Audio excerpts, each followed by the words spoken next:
That's like Easton Oval. It's a huge amount of office. The reality is there's no way we're going to do that unless Apple decided to relocate to Worthington. But it shows you the capacity of the site. These are three-story, a couple four-story buildings, and you can see the amount of parking that takes. Probably actually a little bit more parking.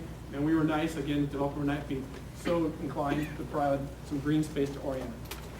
And we've also shown here's how the conference center can fit in and share that way. So that's 2,500 employees. That's a lot of employees. So, but this is the Easton Oval. This is that same kind of density. I think a couple key takeaways just to mention. Again, the development community sees this as a Class B office market. Not really looking to put a lot of office in Worthington. But you could think that maybe the 23-270 improvements makes us a little bit more on the scene at the UMCH site. It's still not prominent visibility. It's not really close. But again, looking at the Worthington Place model, maybe with the right amenities, if it was in a dynamic enough place, we might be able to attract some limited amount of Class A office as part of a bigger development on the site. Let's talk about residential. The market residential is high. Market residential in Central Ohio is high, but we've got great school districts, so that's very appealing. People want to build residential products in Worthington. So what would that look like? Well, you could imagine developing the site all residential. You'd have apartment buildings, a higher density, 3-story or more along High Street. You might break it down to some 2-story townhouses or something like that going into the site, and then you can have single-family residential that kind of marries and matches the existing neighborhood. And because it's residential, you put a little more road connections in here, interconnect this and make everybody part of the same community. You look at this, for example, we're talking about 340-ish units, just as a hypothetical example. That's about 450 residents, got about 520 parking spaces. We still have the Tucker Creek Reserve. But you can see, as you go, and this is true on all these things, as you go up in stories, when you get 2-story, 3-story, 4-story, the corresponding parking fields grow. So that's something to be aware of. So if you plot, a 4-story building right here, you get a giant amount of parking around it. You can't put a lot of things tucked in. So that's why you see a lot of development. We're showing it on this. You tuck the parking kind of behind, you create that big parking reservoir, and then you surround it with development, the backs of development, so it's really not prominent. And then you create nice edges for the community to experience where there's not huge parking fields. So I mentioned, residential market would be attractive here. One other thing to tell you is, and why you're seeing so many apartments, is the financial market right now for residential is in apartments. Banks are willing to finance apartments. They're not willing to finance condos. It's a flip of 8 years ago, the opposite. So partly because of the downturn, and we've got people looking for rent housing, that's why you're seeing this boom of apartment development around Central Ohio. Developers would love to do apartments here in Worthington. There'd be a market. But what's happening, and Worthington Place, again, as an example of this, developers are looking in certain locations and building very high finish apartments because that's where the financing is, with the plan to switch them to condos when the financial market evolves and kind of pulls out of this downturn. So there's a number of people betting on that. A number of the big apartment complexes you're seeing in Central Ohio are being actually developed that way. Really high-end finish is their thought, being we got the finance for building apartments, but we're going to turn it into condos. So again, near future market in Worthington would be apartments, single-family homes, those kinds of things. But the reality is that I think we could coax a developer to do something that could ultimately be condos if that was something that was appealing to them. All right, last one on the wheel. Open space. When you look at a site, particularly when you're walking, you're like, wow, this is beautiful, this is going to be fantastic park. What does that look like? What does that mean? One of the first things we did is just look, well, what is the need for park space in Worthington?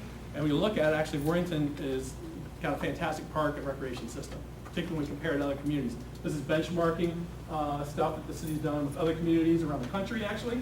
Some pretty prominent ones there. And when you look at where we stand, amount of acreage per 1,000 population, we are right there. And there's a couple outliers up here that really skew this. So the high is 100, we're at 12.4.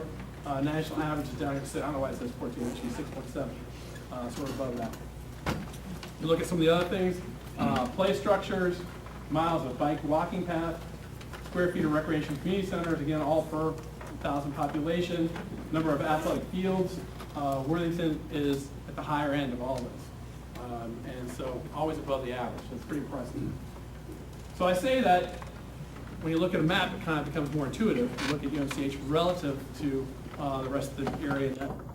We've got the Lawrence Tangent Corridor, we've got the Lawrence Tangent Bike Path, fantastic amenity. We've got parks along there. We've got a number of pocket parks closer into Old Worthington and to the east. And then one of the things I love about the community is we've got our neighborhood schools. And the neighborhood schools have fields and athletic fields and playgrounds. And so if you think about just from park amenities, we've got a lot of stuff around UMCH. So we could do park development on UMCH, but it's not that we have a critical need. But if you want to say, hey, we're going to do all parks, we're going to do some really kind of fantastic, active regional park, you can fit a lot on the site. You could fit 46,000 square foot recreation center.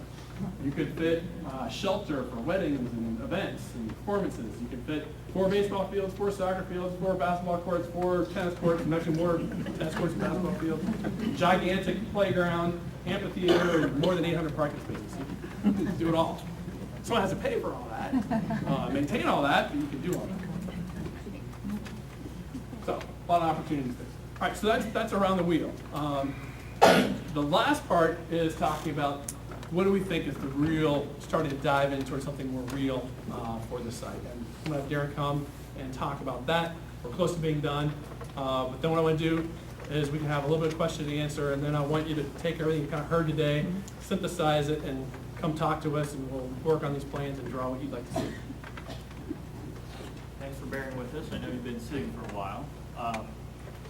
When we look at these scenarios, these really are a synthesis of what we've heard from the community, bringing our experience to bear, what we know about the market, the development community, understanding all the aspects that Chris talked about here in terms of balancing what that development is. We bring all these together in some options that we'll look at. We're going to show 4 different scenarios, and the object for tonight is not to pick your favorite, not to say I like scenario 1 or scenario 3. It's to look at the components of these scenarios, think about the different uses, think about the different layouts, think about what of these scenarios you think is best for the community as a whole. And that will start to coalesce into some preferred options as we move forward. Just a quick orientation of the site. All the schemes that we look at are going to be in the same orientation. The site is 42 acres. It's outlined in red. It's along High Street, which runs north-south here. You've got Evening Street to the west and southwest. You've got Longfellow here to the north. You can see existing Sunrise Senior Living piece right in here. The municipal building is directly across the street, as is the fire station. One of the things that you'll see when you look at these schemes is there's a lot of things that are consistent across the schemes. And that has to do with the fact that this site has a lot of different characters depending on what edge of the site you're on. Just because we happen to have 42 acres that may be available for redevelopment doesn't mean that those 42 acres need to be a monolithic use. So we have, as Chris mentioned earlier, High Street, which is an important commercial corridor. We have to the north single-family homes that front onto the site. We have along the west single-family homes whose backyards are on the site, they back onto the site. To the southwest and to the south here, we have some drainage ways that run down to the river and some natural areas that really aren't environmentally able to be developed. This is the street network. You can see the 42-acre donut hole in here in the UMCH site. So when we start to talk about connections and streets and all the factors that go into that decision, this site has very little street network through here. In order to create access and addresses, and convenience, and emergency services, all those things, we need to make sure that we can create uses that are accessible on public streets. So you can get a sense of how those streets line up outside the site, and where we have a little vacuum here in the middle. Going to dive right in here. One of the things that you'll notice on all these schemes, as Chris mentioned before, that they're a mix of uses. That's for a couple of reasons, one of which is that you're probably one of the types of development that may be most appealing to the development community that would come into some of the trends that Chris talked about in terms of mixed-use development. But as or more important than that, the mixed-use development allows us to meet the goals that have come out of this process. So when we talk about balancing the importance of revenue for city finances and concerns about traffic congestion and traffic flow and what the community would like to see, to balance all those needs, a mixed-use scheme helps us do that. So in all the versions we're going to look at, you're going to see residential, you're going to see office, you're going to see retail, you're going to see open space, you're going to see a variety of different uses. The other thing we have sort of in our planning fishbowl in terms of how we communicate information, great. We use different colors to indicate these different uses. So when you see blue on the plan, it's going to indicate office. Red is going to indicate retail. And then we have a couple different colors for residential, but they're generally yellow or orange depending on the density. And green is green space. One of the things that you'll notice in all these schemes is that because you have a commercial character along the High Street corridor, and as you move west towards the river, you move into a more residential character, you're going to see that distinction in all these schemes where you have a more high density office or mixed use with some office and retail on High Street, and you start to see more of a residential unit as you go to the back. And in this slide, I'm going to touch on some of the factors with residential. I mentioned to the north along Longfellow that you have single-family homes that face onto this site. And one of the things that we look at as a principle when you're laying out communities is you want your homes to front public streets. In this case, where we have the opposite side of Longfellow, we're looking at an option where we would really mirror what you see existing on the north side. So you see here some single-family homes that are approximately the same lot size, approximately the same home size. It really gives this street corridor somewhat a uniform character along Longfellow. And then as you move into the site, you start to get some more flexibility with the density and the housing types you have. And the real goal here is not what the specific mix is, but creating a variety of product types that respond to what the community needs. So when Chris talked about active young retirees, those whose kids have moved out, empty nesters, the desire to stay in the community, to age in place, to have a place that they can move into, again, that doesn't have 2 or 3 acres or 4 acres maintained, that is a housing type that's underrepresented in the community and may be a great opportunity in here. Similarly with young professionals. In a lot of the communities we work in, we hear those empty nesters would love their children to come back to the community when they get out of school. And when Chris looked at the demographics, that's not the case that's happening right now in Worthington. The type of housing product that appeals to that is similar to some empty nesters in terms of a little more walkable, high-quality character, a little denser, townhomes, those types of things. So you start to see the character of some of these residential uses down here on the bottom. So the second from the right, you can see single-family homes that are detached. They don't have share walls, but they're much tighter together than what you would see in the adjacent neighborhood. Similarly, you can see some attached units, some townhomes, and then you start to see some multi-story patio apartments or flats are stacked here. The important thing is when you throw out words like residential and retail, it's a use, it doesn't imply a character. And the character and the artistic quality of this is very important. It's something that is a focus of the city and the consultant team and the community is moving forward with this. And this is some of the character that may be appropriate for that site from a residential standpoint. A key component of this also is retail. One of the first things that occurred to us when we thought about retail on this site is that we have Old Worthington, which we want to support from a retail standpoint. We have the shops at Worthington Place up near 270 that we want to support from a retail standpoint. And the question for retail here is there a market that can allow both of those to thrive if we put a lot of retail here, or is that going to start to drain from those important retail centers? And how much retail could this support and still have an active and thriving Worthington and shops at Worthington Place?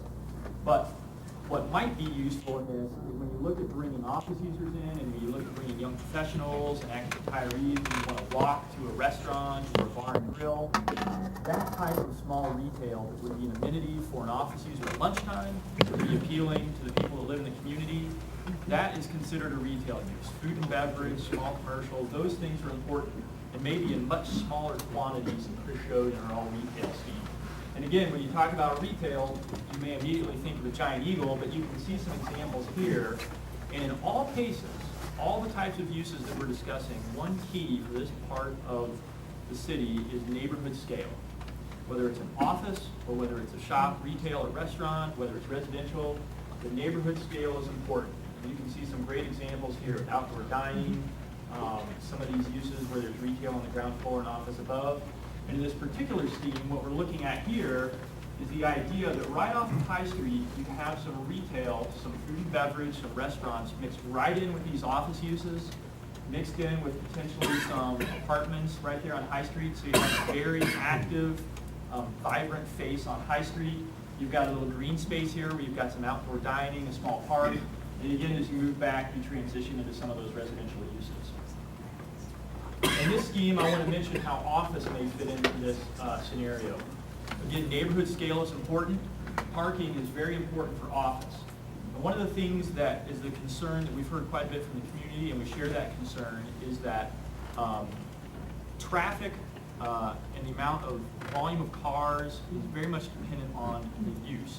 So for example, if you have a residential use back here, you're going to have a little bit of a mini rush hour in the morning and the evening when people come and leave. But generally speaking, by the way, I live a couple blocks from here, so I've got a sense and feel for the neighborhood.